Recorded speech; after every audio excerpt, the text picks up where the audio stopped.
প্রস্তাবে মূল শর্ট আদেশের মধ্যে ছিল না, এবং শুধু তাই নয়, মূল জাজমেন্টের মধ্যে, লং জাজমেন্টের মধ্যে একটা নতুন প্রস্তাব দেওয়া হয়, অর্থাৎ যুক্তিসঙ্গত সময় 42 দিন পূর্বে কী ধরনের সরকার গঠন করা যেতে পারে এই মর্মে একটা প্রস্তাব দেওয়া হয়। অথচ শর্ট আদেশে এই ধরনের কোনো প্রস্তাবও ছিল না।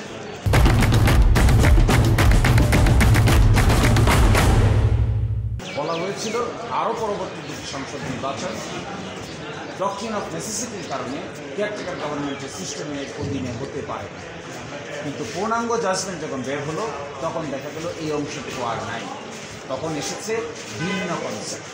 এই জন্য আমরা বলেছি এটাকে আইনের ভাষায় বলে কমিটেড ফ্রড আপন দি অ্যাডমিনিস্ট্রেশন অফ জাস্টিস, বিচারিক ব্যবস্থার উপর প্রতারণা করা হয়েছে।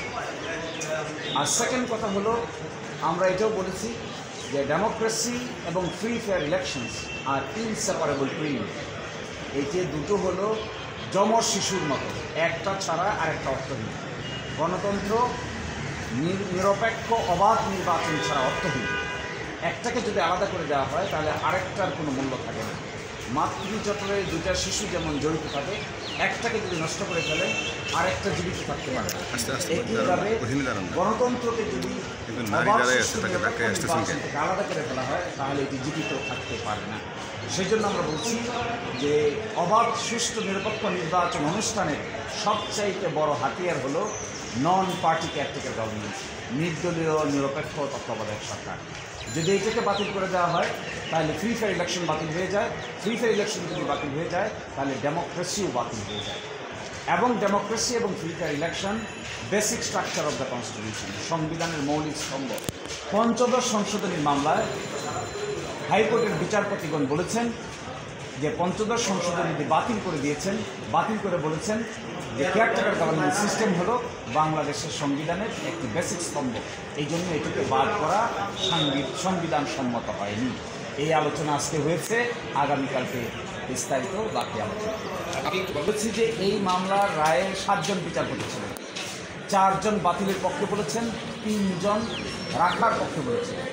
যে 4 জন বাতিলের পক্ষে বলেছেন তারা 4 জনই একের পর এক প্রধান বিচারপতি হয়েছেন, কিন্তু যারা বাতিলের বিপক্ষে বলেছেন অর্থাৎ কেয়ারটেকার গভর্নমেন্ট রাখার পক্ষে বলেছেন তাদের একজন হওয়ার কথা নয়, বাকি 2 জন আর কেউ বাংলাদেশের প্রধান বিচারপতি হতে পারেননি, যদিও তাদের প্রধান বিচারপতি হওয়ার সকল যোগ্যতা ছিল।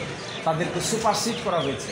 এর মধ্যে একজন মাননীয় বিচারপতিকে 43 দিন অ্যাক্টিং প্রধান বিচারপতি, 83 দিন অ্যাক্টিং প্রধান বিচারপতি রাখার পরে তাকে আর কনফার্ম করা হয়নি। আরেকজন মাননীয় বিচারপতি যাকে সুপারসিড করে জুনিয়র আরেকজনকে প্রধান বিচারপতি বানানো হয়েছিল, ওই দিন থেকে তিনি আর আদালতেই আসেননি। পরবর্তীতে তিনি নির্ধারিত সময়ের পরে এসেছেন এবং তিনি বিদেশে অবস্থান করেছেন। এরা কারা? এরা সবাই তত্ত্বাবধায়ক সরকার রাখার পক্ষে রায় দিয়েছিলেন।